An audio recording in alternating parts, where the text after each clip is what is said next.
Salut, vous écoutez Horizons divers, un podcast qui traite de sujets variés. Je me présente à nouveau. Je suis Sargina Mélissa Bernard, étudiante en philosophie et sciences politiques. Chaque semaine, je présenterai un sujet quelconque, intéressant à coup sûr. Dans un laps de temps, vous assimilerez un max d'informations, d'où la nécessité de ne rater aucun de mes épisodes.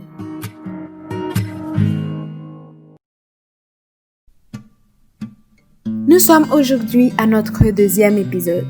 Vous étiez nombreux à écouter et à apprécier le premier. Je tiens à vous remercier. Et à vous également qui avez partagé l'épisode avec vos proches. Merci énormément. Aujourd'hui, nous allons parler des féministes, principalement des féministes extrémistes. D'abord, comme vous le savez déjà, je présume, on entend par féminisme les mouvements et les idées qui prônent l'égalité entre les hommes et les femmes, sur tous les aspects, et qui promeut également l'amélioration et l'extension des droits des femmes dans la société. Ce mouvement a traversé le temps. De nos jours, il y a toutes sortes de féministes. Le mouvement est vaste et diversifié. Il y a de ceux qui défendent la cause intelligemment avec du recul et ceux qui en font tout le contraire. Comme je l'ai dit tantôt, c'est sur eux que nous allons nous accentuer. Allez, prenez votre thé, votre soda et c'est parti. Mais d'abord, je vous invite à écouter l'avis d'un homme sur la question. C'est sur ce que j'introduis Mentor Jinan McLove, étudiant en histoire.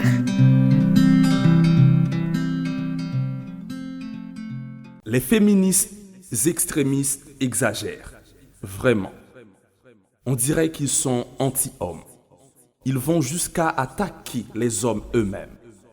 Ils critiquent la manière dont nous nous exprimons, la manière dont nous concevons nos relations amoureuses.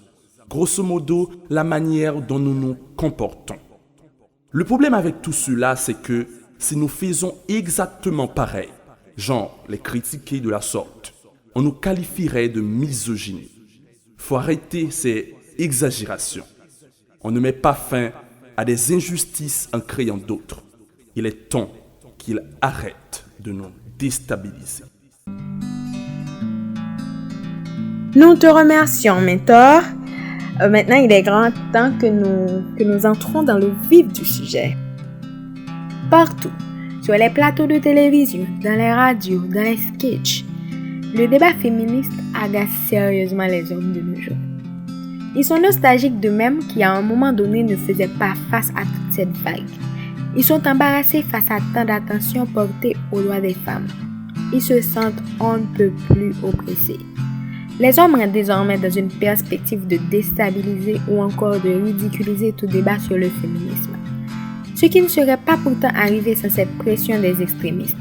Notons qu'il y a certaines d'entre elles, les féministes extrémistes femmes, qui vont tellement loin que même dans le compliment se sentent rabaissées. Vous vous imaginez? Allez dire à une extrémiste, ma poupée, mon bijou, ma perle. Elle te dira catégoriquement que tu la compares avec un objet et qu'un objet celui-ci se jette au final. Alors qu'avec un peu de recul, elle verra que ce compliment ne fait que la valoriser de par l'importance de la perle ou du bijou.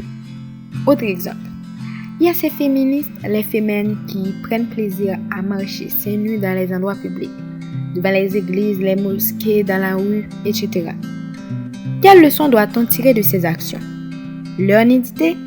Leur hystérie? C'est sûr qu'elles ne font qu'attirer les médias en lieu et place à faire passer leur message. Mais aussi, quel message? Montrer ses seins pour promouvoir l'égalité entre hommes et femmes? Nous sommes désolés, mais vous montrez les seins nus, on ne capte que des seins nus. Toujours dans l'optique de rivaliser l'homme, les femmes copient les qualités et reprennent les caractéristiques de l'homme. Elles deviennent hommes. Tout ceci en vue de rechercher une égalité. Tout ce qu'elles reprochaient au patriarcat, elles les reproduisent. Faut que je souligne encore une fois que je parle des féministes extrémistes. Leur idée, il faut la déclarer à haute et à vive voix. À ce stade, ce n'est plus l'égalité, mais la revanche sur 2000 ans d'oppression. Par exemple, la prostitution dénoncée par les féministes radicalistes. Aujourd'hui, les femmes n'achètent-elles pas le sexe? Ne brisent-elles pas des cœurs? Ne sont-elles pas devenues des femmes aux aventures sans lendemain? Mais bon, Les extrémistes sont devenus tellement habiles et malignes que, ayant remarqué les apports de la lutte féministe, elle en profite pour demander beaucoup plus. Est-ce que toute identité est mal? Le masculin, la virilité sont-elles une insulte? L'extrémisme, c'est quand l'homme ne peut plus être toléré comme masculin ou macho. Mais franchement, on ne pourrait faire disparaître les caractéristiques masculines. Cela n'aurait plus de sens. Toute la civilisation, la tradition judéo-chrétienne ont reposé sur cette distinction entre l'homme et la femme. Mais il y a un projet pervers que le féminisme extrémiste a fait naître. C'est celui de la dénaturalisation de cette bicatégorie. Les luttes des femmes ont porté fruit. L'influence en est si grande que l'homme se féminise. Voyez-vous pas ces swaggers qui se parent de bijoux, qui s'épilent? Les studios de beauté pour hommes voient leur chiffre d'affaires monter d'année en année. Et sur ces entrefaites, la femme féministe se réapproprie le pouvoir en jouant la victime légitime. Elles ne savent vraiment pas ce qu'elles veulent. La plupart de ce que fait un homme aujourd'hui, il le fait pour la femme. Et cela a été ainsi pendant longtemps.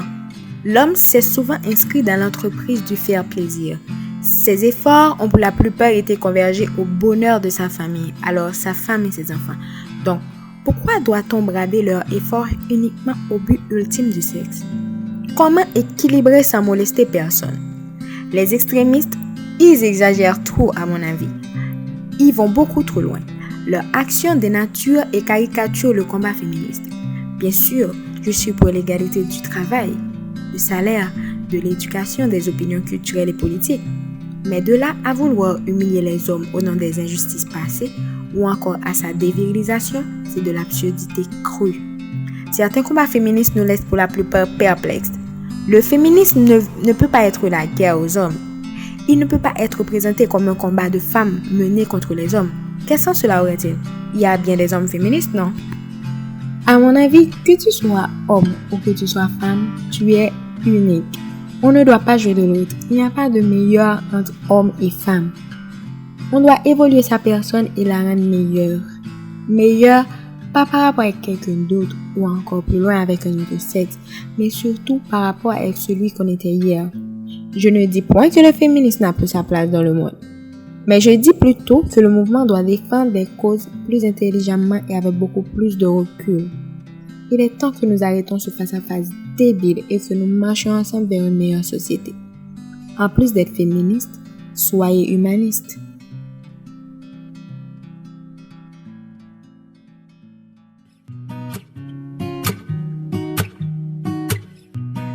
Je vous remercie de m'avoir prêté votre attention.